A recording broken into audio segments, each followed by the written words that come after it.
ನಮಸ್ಕಾರ ಪ್ರಿಯ ವೀಕ್ಷಕರೇ, ಮೂಡಲ ಧ್ವನಿ ಹರಳ ಪಬ್ಲಿಕ್ ಪವರ್ ಕನ್ನಡ ಯೂಟ್ಯೂಬ್ ಚಾನಲ್ಗೆ ಒಮ್ಮೆ ಸಬ್ಸ್ಕ್ರೈಬ್ ಮಾಡಿ, ಬೆಲ್ ಐಕಾನ್ ಪ್ರೆಸ್ ಮಾಡಿ, ಹೊಸ ವಿಡಿಯೋಗಳನ್ನ ನೋಡ್ತಾರೆ, ಶೇರ್ ಮಾಡಿ, ಲೈಕ್ ಮಾಡಿ, ಕಮೆಂಟ್ ಬಾಕ್ಸಲ್ಲಿ ಕಮೆಂಟ್ ಹಾಕಿ. ರಾಜ್ಯದ ಪವಿತ್ರ ಕ್ಷೇತ್ರ, ಪುಣ್ಯ ಸ್ಥಳ ಅಂತ ಜನರ ನಂಬಿಕೆಯಿಂದ ಪಾತ್ರವಾಗಿರುವಂತಹ ಚಾಮರಾಜನಗರ ಜಿಲ್ಲೆ ಮಲೆಮಹದೇಶ್ವರ ಬೆಟ್ಟದಲ್ಲಿ ನಡೆದಂತಹ ಮಹಾರಥೋತ್ಸವ ಬೆಳಗ್ಗೆ ವಿದ್ಯುಕ್ತವಾಗಿ ಚಾಲನೆ ನೀಡಲಾಯಿತು. ಶಾಂತ ಮಲ್ಲಿಕಾರ್ಜುನ ಸ್ವಾಮಿಗಳ ದಿವ್ಯ ಸಮ್ಮುಖದಲ್ಲಿ ನಡೆದಂತಹ ಈ ಮಹಾರಥೋತ್ಸವಕ್ಕೆ ಬನೂರು ಕ್ಷೇತ್ರ ಶಾಸಕ ಎಂ.ಆರ್. ಮಂಜುನಾಥ್ ಅವರು ತಮ್ಮ ಬೆಂಬಲಿಗರು ಮುಖಂಡರೊಂದಿಗೆ ಮಾದಪ್ಪನಿಗೆ ಹರಕೆ ಪೂಜೆ ಕಾಣಿಕೆಯನ್ನು ಸಲ್ಲಿಸಿದರು. ಈ ಸಂದರ್ಭದಲ್ಲಿ ಮಹಾರಥೋತ್ಸವಕ್ಕೆ ಭರ್ಜರಿಯಾಗಿ ಜನ ಸೇರಿದ್ದ ಹಿನ್ನೆಲೆಯಲ್ಲಿ ಸುತ್ತಮುತ್ತಲ ರಾಜ್ಯದಿಂದ ಅಕ್ಕಪಕ್ಕ ಜಿಲ್ಲೆಗಳಿಂದ ಬಂದಿದ್ದಂತಹ ಅಪಾರ ಭಕ್ತರು ಕಳೆದ ಒಂದು ವಾರಗಳಿಂದ ಇಲ್ಲಿ ತಮ್ಮ ರಜ ಸೇವೆ ಆಗ್ಬೋದು, ದಾಸೋಹ ಸೇವೆಗಳಾಗ್ಬೋದು, ಮತ್ತು ಮಾದಪ್ಪನ ಸೇವೆ ಆಗ್ಬೋದು, ಪಂಜನೆ ಸೇವೆ ಆಗ್ಬೋದು, ಇದರ ರುದ್ರಾಕ್ಷಿ ಮಂಟಪೋತ್ಸವ ಆಗ್ಬೋದು, ಹುಲಿ ವಾಹನೋತ್ಸವ ಆಗ್ಬೋದು, ಬಸವ ವಾಹನೋತ್ಸವ ಆಗ್ಬೋದು, ಬೆಳ್ಳಿ ವಾಹನೋತ್ಸವ ಆಗ್ಬೋದು, ಚಿನ್ನದ ರಥೋತ್ಸವ, ಹೀಗೆ ಎಲ್ಲ ಸೇವೆಗಳನ್ನು ಮಾಡಿಸಲು ಭಕ್ತರು ಸೇವಾರ್ಥದಾರರು ಮುಗಿಬೀಳುತ್ತಿದ್ದರು. ಕಳೆದ ಒಂದು ವಾರಗಳಿಂದ ಮಾದಪ್ಪನ ಸೇವೆಯನ್ನು ಸಲ್ಲಿಸುವ ಬಂದು ಜಮಾಯಿಸುತ್ತಿರುವ ಜನರ ಇಲ್ಲಿ ಬಹುಶಃ ಆಯುಧ ಪೂಜೆ ದಸರಾದಿಂದಲೇ ಪ್ರಾರಂಭವಾಗಿದ್ದಂತಹ ಭಕ್ತರ ಸಂಖ್ಯೆ ಬಹಳ ಜನ, ಇಲ್ಲಿ ಲಕ್ಷಾಂತರ ಭಕ್ತರು ಈಗ ಬರ್ತಾ ಇದ್ದಾರೆ. ಮಾದಪ್ಪನ ಬೆಟ್ಟಕ್ಕೆ ಪ್ರತಿದಿನ ಮಿನಿಮಮ್ ಅಂದರೆ 50ರಿಂದ 1 ಲಕ್ಷ ಭಕ್ತರುಗಳು 25ರಿಂದ 30 ಸಾವಿರ ಪ್ರತಿದಿನ ಇರ್ತಾರೆ. ಹಾಗಾಗಿ ಸುತ್ತಮುತ್ತಲ ರಾಜ್ಯದ ಜನ ಅಪಾರ ಭಕ್ತರುಗಳಲ್ಲಿ ಸಂಖ್ಯೆ ಜಮಾಯಿಸ್ತಾ ಇದ್ದಾರೆ. ಹಾಗಾಗಿ ಮಾದಪ್ಪನ ಮಹಾರಥೋತ್ಸವ ಕಾರ್ಯಕ್ರಮದ ಅಂಗವಾಗಿ ಇಲ್ಲಿ ಬಂದಿದ್ದಂತಹ ಭಕ್ತರುಗಳು ಮಹಾರಥೋತ್ಸವವನ್ನು ರಥೋತ್ಸವ ಪ್ರಾರಂಭವಾಗಿ ಅದು ದೇವಸ್ಥಾನದ ಮಲೆಮಹದೇಶ್ವರ ದೇವಸ್ಥಾನ ಸುತ್ತ ಅಲ್ಲಿ ಇದ್ದಂತಹ ಎಲ್ಲ ವ್ಯವಸ್ಥಿತವಾಗಿ ಅದಕ್ಕೆ ಸಂಬಂಧಕ್ಕೆ ಧಾರ್ಮಿಕ ವಿಧಿವಿಧಾನಗಳು, ಪೂಜಾ ಕಾರ್ಯಗಳು ಸೇರಿದಂತೆ ಆ ರಥೋತ್ಸವಕ್ಕೆ ಸಂಬಂಧಪಟ್ಟಂಥ ಇನ್ನಿತರ ಎಲ್ಲ ಕಾರ್ಯಕ್ರಮಗಳಿಗೆ ಸಂಬಂಧಪಟ್ಟಂಥ ಬರುವಾಗೂ ಕೂಡ ಭಕ್ತರ ಸಂಖ್ಯೆ ಜಮಾಯಿಸಿದರು. ಮತ್ತು 22ನೇ ತೆಪ್ಪೋತ್ಸವ ಇರೋದ್ರಿಂದ ಭಕ್ತರುಗಳು ಅಲ್ಲಾಡದೆ ಅಲ್ಲೇ ಜಮಾಯಿಸಿದ್ದಾರೆ. ಮತ್ತು ಪ್ರತಿದಿನ 1 ಲಕ್ಷ 2 ಲಕ್ಷ ಭಕ್ತರು ಬಂದು ಹೋಗ್ತಾನೇ ಇರೋದ್ರಿಂದ ಈಗ ಮಾದಪ್ಪನ ಭಕ್ತರ ಸಂಖ್ಯೆ ಕಳೆದ ಒಂದು ವಾರದಿಂದ ಬಹುಶಃ ಒಂದು 4-5 ಲಕ್ಷ ದಾಟಿದೆ ಅಂತ ಹೇಳಲಾಗ್ತಾ ಇದೆ, ಒಂದು ಅಂದಾಜು.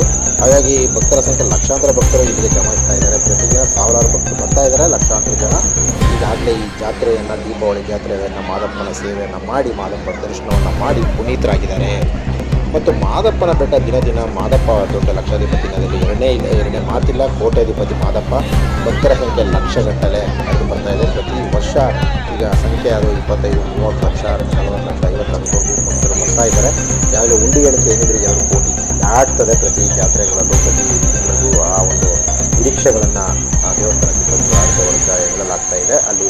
ಆದರೆ ಮಾದಪ್ಪನ ಸೇವೆಗೆ ಈಗಾಗಲೇ ಎಲ್ಲವೂ ದುಬಾರಿಯಾಗಿರೋದ್ರಿಂದ ಒಂದು ದಾಸೋಹ ವ್ಯವಸ್ಥೆ ಭಾಳ ಸುಸಜ್ಜಿತವಾಗಿ ನಡೀತಾ ಇದೆ. ಬೆಳಗ್ಗೆ ಪ್ರಾರಂಭ ಆದರೆ 7 ಗಂಟೆಯಿಂದ ಪ್ರಾರಂಭ ಆದರೆ ಮಧ್ಯಾಹ್ನ 12 ಗಂಟೆ ಆಗ್ತದೆ. ಹೀಗೆ ಭಕ್ತರ ಸಂಖ್ಯೆಗೆ ಅನುಗುಣವಾಗಿ ಪ್ರಸಾದ ವಿನಿಯೋಗ ಮಾಡ್ತಾ ಇದ್ದಾರೆ. ಪ್ರಸಾದದ ಪ್ರಾರಂಭ ಮತ್ತು ಅದರ ನಿಲುಗಡೆ ಮಾಡಿದ ಇಂಥ ಜಾತ್ರಾ ಸಂದರ್ಭಗಳಲ್ಲಿ ಅಲ್ಲಿ ಇರೋದಕ್ಕೆ ಜನರಿಗೆ ಬರುವಂಥ ವ್ಯವಸ್ಥೆಗೆ ಮಾದಪ್ಪನ ಬೆಟ್ಟ ಎಷ್ಟೇ ಲಕ್ಷ ಜನ ಬಂದು ನಡೀತಾ ಇದೆ ಅನ್ನೋದೊಂದು ವಿಶೇಷ. ಹಾಗಾಗಿ ಅಲ್ಲಿಗೆ ದಾಸೋಹ ವ್ಯವಸ್ಥೆಯನ್ನು ಪ್ರಸಾದ ಮಾಡುವಂಥದ್ದು ಮತ್ತು ಸೇವಾ ಪ್ರದಾನ ಮಾಡುವಂಥದ್ದು ಮತ್ತು ಉಚಿತ ಸೇವೆಗಳು ಮಾಡೋಂಥವ್ರು ಮತ್ತು ಮಾದಪ್ಪನ ಬೆಟ್ಟಕ್ಕೆ ಬರುವಂಥವ್ರ ಸಂಖ್ಯೆ ಮತ್ತು ಸುತ್ತಮುತ್ತಲ ಬೇಡಗಂಪರು, ವಿಶೇಷವಾಗಿ ಮಾದಪ್ಪನ ಹಳ್ಳಿಗಳಿಂದ ಸುತ್ತಮುತ್ತ ಇರುವಂಥವ್ರು, ಅವ್ರಿಗೆ ಕೂಡ ಒಂದು ನಿಯಮ ಇದೆ. ಒಂದು ದೀಪಾವಳಿ ಹಬ್ಬ ಆಗ್ಬೋದು, ಪ್ರತಿ ಇನ್ನಿತರ ಅಮಾವಾಸ್ಯೆಗಳಾಗ್ಬೋದು, ಅವ್ರದೇ ಆದ ಒಂದು ನೀತಿ ನಿಯಮಗಳು, ಸಂಪ್ರದಾಯಗಳು ಅಂತ ಇರ್ತವೆ. ಹಾಗಾಗಿ ಅದಕ್ಕೆ ಪೂಜೆ ಸಲ್ಲಿಸಲು ಅವರು ಪ್ರತಿದಿನ ಅವರು ತಮ್ಮ ಕುಟುಂಬಗಳು ಅದಕ್ಕೆ ಸಂಬಂಧಪಟ್ಟಂತಹ ಇರ್ಬೋದು. ಆಲರ ಉತ್ಸವಕ್ಕೂ ಕೂಡ 101 ಹೆಣ್ಮಕ್ಳು ಬೆಳಗಿನ ಜಾವ 4 ಗಂಟೆ ಕಾಡೊಳಗಡೆ 10 ಕಿಲೋಮೀಟರ್ ನಡ್ಕೊಂಡು ಹೋಗಿ ಮತ್ತೆ ಅಲ್ಲಿಂದ ವಾಪಸ್ ಬಂದು ಅಲ್ಲಿಂದ ಆಲರದಲ್ಲಿ ನೀರನ್ನು ತಂದು ಕುಂಭಗಳನ್ನು ತಂದು ಪೂಜೆ ಮಾಡೋದ್ರ ಜೊತೆಗೆ ಸಾಲೂರು ಮಠದ ಶಾಂತಮ್ಮ ಸ್ವಾಮಿಗಳ ದಿವ್ಯ ಸಮ್ಮುಖದಲ್ಲಿ ಇವನ್ನೆಲ್ಲ ನಡೀತಾ ಇದೆ. ಪೂಜಾ ಕಾರ್ಯಗಳು ನಡೆದಿದೆ ಒಂದೇ. ಹಾಗಾಗಿ ಆ ತೆಪ್ಪೋತ್ಸವ ಕೂಡ 22 ರಾತ್ರಿ ಕೂಡ ನೆರವೇರುತ್ತೆ. ಮತ್ತು ಅಲ್ಲಿ ಏನು ದೇವಸ್ಥಾನದ ಒಂದು ಸಾಂಪ್ರದಾಯಿಕ ಇದೆ, ಆಲರ ಮಕ್ಕಳಿಗೆ ಏನಾದರೂ ಹೆಚ್ಚಿನ ಸಂಭಾವನೆ ಕೊಡುವುದಲ್ಲಿ ದೇವಸ್ಥಾನ ಉದಾರ ಮನಸ್ಸಿಂದ ಮಾಡಬೇಕಾಗುತ್ತೆ. ಅವ್ರಿಗೆಲ್ಲರಿಗೂ ಅದು ಏನಿದೆ ಹಿಂದಿಂದೇ ಒಂದು ಸಂಪ್ರದಾಯ ಮಾಡಿದೆ, ಅದು ಸ್ವಲ್ಪ ಜಾಸ್ತಿ ಮಾಡಿದೆ. ಇವತ್ತಿನ ಸಂಪ್ರದಾಯದಲ್ಲಿ ದೈವ ಬೆಳಕು, ದೈವ ದರ್ಶನ ಮಾಡುವಂತಹ ಭಕ್ತರಿಗೆ, ಮಕ್ಕಳಿಗೆ, ವಿದ್ಯಾರ್ಥಿಗಳಿಗೆ, ಇವತ್ತಿಂದ ಬರುವಂಥ ಎಲ್ಲರಿಗೂ ಕೂಡ ಒಂದು ಭಗವಂತನ ಕೃಪೆಯನ್ನು, ಅದು ಸಾಂಪ್ರದಾಯಿಕ ನಡೆಯುವಂತಹ ಪೂಜಾ ಕಾರ್ಯಗಳನ್ನು ಮುಂದುವರಿಸ್ಕೊಂಡು ಹೋಗುವಂಥದ್ದು. ನಮ್ಮ ಹಿಂದಿನ ತಲೆಮಾರುಗಳು ಒಂದು 3-4 ತಲೆಮಾರುಗಳನ್ನು ಹೇಳ್ಕೊಂಡು ಬಂದಿರುವಂಥ ಸಂಪ್ರದಾಯಗಳನ್ನು ಈಗಲೂ ಕೂಡ ಬೇಡಗಂಪಟ್ಟು ಮುಂದುವರಿಸ್ತಾ ಇದ್ದಾರೆ. ಅವ್ರಿಗೂ ಕೂಡ ಕೊಡುವಂಥ ಸಂಭಾವನೆಯಲ್ಲಿ ದೇವಸ್ಥಾನ ಸ್ವಲ್ಪ ಉದಾರ ಮನಸ್ಸನ್ನು ದೇವಸ್ಥಾನ ಆಡಳಿತ ಮಂಡಳಿ ತಗೋಬೇಕು. ಇದಕ್ಕೆ ಮುಖ್ಯಮಂತ್ರಿಗಳೇ ಅಧ್ಯಕ್ಷರಾಗಿರೋದ್ರಿಂದ ಶಾಸಕರುಗಳು ಕೂಡ ಮತ್ತು ಜಿಲ್ಲಾಧಿಕಾರಿಗಳು ಪ್ರಾಧಿಕಾರ ಕಾರ್ಯದರ್ಶಿ ಸೇರಿದಂತೆ ಎಲ್ಲರೂ ಇರೋದ್ರಿಂದ ರಘು ಅವರು ಕೂಡ ಸ್ವಲ್ಪ ಸಾಮಾಜಿಕ ಕಾಳಜಿ ಇಟ್ಕೊಂಡಿರುವಂಥ ವ್ಯಕ್ತಿತ್ವ ಇರುವಂಥ ಇಒ ಆಗಿದ್ದರಿಂದ ಹಾಗಾಗಿ ಅವರು ಕೂಡ ಅವ್ರ ಮೇಲೆ ಸ್ವಲ್ಪ ಕರುಣೆ ಇಟ್ಟು ಅವ್ರ ಮೇಲೆಲ್ಲ ಒಂದಷ್ಟು ಕಾಡು ಜನರಲ್ಲಿ ಕಾಡು ಕೆಲಸ ಮಾಡ್ತಾ ಇರೋಂತಹ ಮಕ್ಕಳುಗಳವರೆಲ್ಲ ಇಂಥ ಮಕ್ಕಳುಗಳ ಬದುಕಾಗಿ ಹಸನಾಗಲು ಸಂಭಾವನೆಯನ್ನು ಕೊಡುವಂತಹ ಸಂದರ್ಭದಲ್ಲಿ ಒಂಚೂರು ಅವರಿಗೆ ಉದಾರ ಮನಸ್ಸನ್ನು ಮಾಡುವಂಥ ಪ್ರಯತ್ನಗಳನ್ನು ಸಹ ಆಡಳಿತಾತ್ಮಕವಾಗಿ ಕಾನೂನುಬದ್ಧವಾಗಿ ಕೊಡುವಂಥ ಪ್ರಯತ್ನಗಳಾಗಲಿ ಅಂತ ನಾವು ಕೂಡ ಅವರ ಪರವಾಗಿ ಆ ಮಕ್ಕಳ ಪರವಾಗಿ ಮತ್ತು ಕಾಡು ಜನರ ಪರವಾಗಿ ಬೇಡಗಂಪಟರ ಪರವಾಗಿ ನಾವು ಕೂಡ ಮನವಿ ಮಾಡ್ತಾ ಇದ್ದೀವಿ, ಭಕ್ತರ ಪರವಾಗಿ ಮನವಿ ಮಾಡ್ತಾ ಇದ್ದೀವಿ.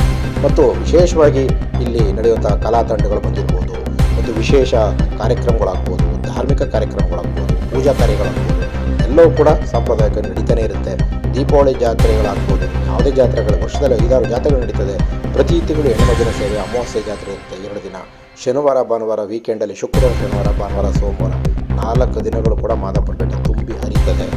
ಮಂಗಳವಾರ ಮತ್ತು ಬುಧವಾರ ಗುರುವಾರ ಸ್ವಲ್ಪ ಮಟ್ಟಿಗೆ, ಇನ್ನು ಕಾರ್ತಿಕ ಮಾಸ ಪ್ರಾರಂಭ ಆಯಿತು ಅಂದರೆ ಇನ್ನು 3 ದಿನ ಮತ್ತೆ ಕಾರ್ತಿಕ ಮಾಸಕ್ಕೆ ಕಾಲ್ನಡಿಗೆಯಿಂದ ಬರುವಂಥವ್ರು, ಕಾರ್ತಿಕ ಮಾಸ ಸೇವೆ ಸಲ್ಲಿಸುವಂಥವ್ರು, ಕಾರ್ತಿಕ ದೀಪೋತ್ಸವ ಹಚ್ಚುವಂಥವ್ರು, ಪಂಜಿನ ಸೇವೆ ಅಂಥವ್ರು, ಮಾದೇಶ್ವರ ಬಂದಿದ್ದೇ ಇಲ್ಲಿ ಗುಡ್ಡಗಾಡು ಜನರನ್ನ ಒಂದು ಮನಪರಿವರ್ತನೆ ಮಾಡುವಂಥದ್ದು ಮತ್ತು ಕಾಡು ಪ್ರಾಣಿಗಳನ್ನು ಕೊಂದು ತಿಂತಂಥವ್ರನ್ನ ಅವ್ರಿಗೆ ಒಂದು ಸಸ್ಯಾಹಾರಿಗಳನ್ನು ಮಾಡಿ ಪ್ರಾಣಿಗಳ ರಕ್ಷಣೆ, ಅರಣ್ಯ ರಕ್ಷಣೆ. ಹಾಗಾಗಿ ಮಾದಪ್ಪ ಒಂದು ಭಾವನಾತ್ಮಕ ವಿಚಾರಗಳಲ್ಲಿ ಬಹಳ ಇಲ್ಲಿನ ಜನರನ್ನು ಬದುಕನ್ನು ಹಸನುಗೊಳಿಸಲು ಅವರು ಬಂದಂಥವ್ರು. ಹಾಗಾಗಿ ಅವರು ಉತ್ತರ ಕಡೆಯಿಂದ ಬಂದಂಥವರು ದಕ್ಷಿಣ ಭಾಗದಲ್ಲಿ ಮಾದಪ್ಪ ನೆಲೆಯಾಗಿ ಇಲ್ಲಿ ಐಕ್ಯ ಆಗಿರುವಂಥ ಗದ್ದಿಗೆ ಜಾಗ ಇದು. ಇದರಲ್ಲಿ ನಡೀತುವಂಥ ಪೂಜಾ ಕಾರ್ಯಗಳು ಮತ್ತು ಧಾರ್ಮಿಕ ಕಾರ್ಯಕ್ರಮಗಳು ಇದು ಈಗಿನ ನಮ್ಮ ಆಧುನಿಕ ಭಕ್ತಿ ಲೋಕಕ್ಕೆ ನಾವು ಮಾಡಿಕೊಂಡಿರುವಂಥ. ರಾಜ್ಯದಲ್ಲಿ ಮಾಲಯ ಮಾದೇಶ್ವರ ಬೆಟ್ಟದಲ್ಲಿ ಬೆಳಗಿನ ಜಾವ 3-4 ಗಂಟೆಗೆ ಮಜ್ಜನ ಬಾವಿಯಿಂದ ನೀರನ್ನು ಸೇರುವಂಥದ್ದು ಕೆಲಸ ಮತ್ತು ಹಾಲನ್ನು ಆಕಳಿಂದ ಅಲ್ಲಿ ಕರೆದು ಹಾಲು ತಂದು ಇಲ್ಲಿ ಅಭಿಷೇಕ ಮಾಡುವಂಥದ್ದು. ಎಣ್ಣೆ ಮಜ್ಜನ ಸೇವೆ ಅಂದರೆ ಎಣ್ಣೆಯನ್ನು ತಂದು ಕುಟ್ಟಿ ಆ ಎಣ್ಣೆಯನ್ನು ತೆಗೆದು ಮಾದಪ್ಪನಿಗೆ ಸೇವೆ ಸಲ್ಲಿಸುವಂಥ ಕೆಲಸವನ್ನು, ಇಷ್ಟೂ ಕೆಲಸಗಳನ್ನು ಮಾದಪ್ಪನ ಭಕ್ತರಾದ ಪರಭಕ್ತರಾದ ಕಾಡು ಜನರು ಹೇಳ್ಬೋದು, ಕಾರೆಯನ ಬಿಲೆಯನ ಮಕ್ಕಳು ಹೇಳ್ಬೋದು, ಕಾರೆಯ ಬಿಲೆಯನ ಮಕ್ಕಳು ಅಂತ ಹೇಳ್ತಾರೆ. ಹಾಗಾಗಿ ಬೇಡಗಂಪಂಡರು ಈ ಕೆಲಸವನ್ನು ಸತತವಾಗಿ ಮುಂದುವರ್ಸ್ಕೊಂಡು ಬಂದಿದ್ದಾರೆ. ಹಾಗಾಗಿ ಅವರ ಸೇವೆಯನ್ನು, ಅವರ ಪೂಜಾ ಕಾರ್ಯಗಳನ್ನು, ಅವರ ಪ್ರಾಮಾಣಿಕತೆಯನ್ನು, ದೇವಸ್ಥಾನಕ್ಕೆ ಸಂಬಂಧಪಟ್ಟಿರುವಂಥ ಅವರ ಸೇವೆಯನ್ನು ಈಗಲೂ ಮಾದಪ್ಪನ ಬೆಟ್ಟ ಈ ಮಟ್ಟಕ್ಕೆ ಜನಪ್ರಿಯತೆ ಆಗಲು ಅಲ್ಲಿ ಪೂಜಾ ವಿಷಯಗಳಲ್ಲಿ ಒಂದು ಚೂರು ಕೂಡ ಇವತ್ತಿಗೂ ಆಧುನಿಕವಾಗಿ ಏನೂ ಬದಲಾಗದೆ, ಎಷ್ಟು ಹಿಂದಿನಿಂದ ನಾನು ಕೂಡ 30-40 ಮಾದಪ್ಪನ ಬೆಟ್ಟಕ್ಕೆ ಹೋಗಿದ್ದೀನಿ. ಅಲ್ಲಿ ಪೂಜಾ ಕಾರ್ಯಗಳನ್ನು, ವಿಡಿಯೋಗಳನ್ನು ಮಾಡಿದ್ದೀವಿ ಈಗಲೂ. ಆದರೆ ಅಲ್ಲಿ ಈಗಲೂ ಕೂಡ ಅದು ಏನಿಂದ ನಡೀತಾ ಇದೆ ಅದೇ ಜಾತ್ರೆಗಳಲ್ಲಿ, ದೀಪಾವಳಿ ಜಾತ್ರೆಗೆ ಏನು ಮಾಡಬೇಕು, ಮಹಾಲಯ ಅಮಾವಾಸ್ಯೆಗೆ ಏನು ಮಾಡಬೇಕು, ಶಿವರಾತ್ರಿ ಜಾತ್ರೆಗೆ ಏನು ಮಾಡಬೇಕು, ಅದು ಮುಂದುವರಿತಾನೇ ಬಂದಿದೆ ಸಂಪ್ರದಾಯ.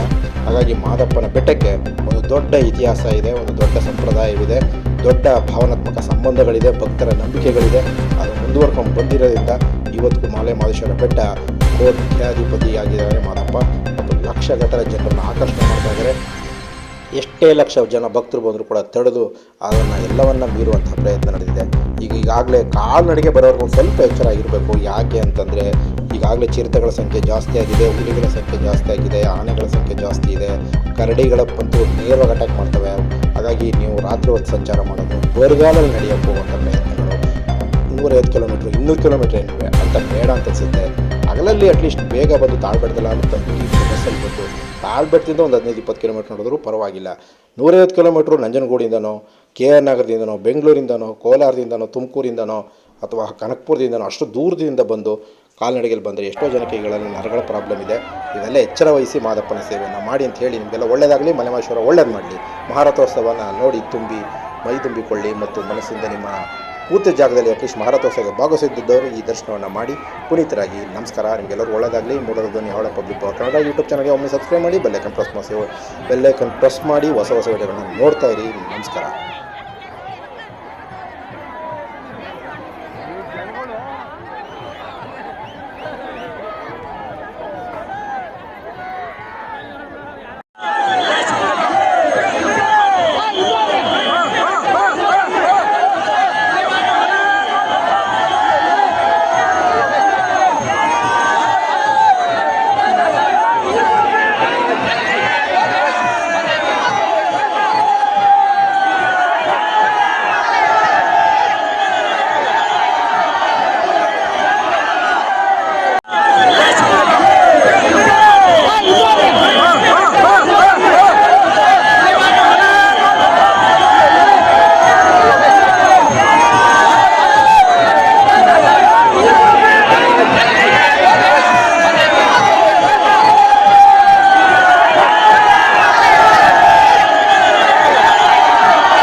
ಮೂಡಲಧ್ವನಿ ಹವಳ ಪಬ್ಲಿಕ್ ಪವರ್ ಕನ್ನಡ ಯೂಟ್ಯೂಬ್ ಚಾನಲ್ಗೆ ಒಮ್ಮೆ ಸಬ್ಸ್ಕ್ರೈಬ್ ಮಾಡಿ, ಬೆಲ್ಲೈಕನ್ ಪ್ರೆಸ್ ಮಾಡಿ, ಹೊಸ ಹೊಸ ವಿಡಿಯೋಗಳನ್ನ ನೋಡ್ತಾ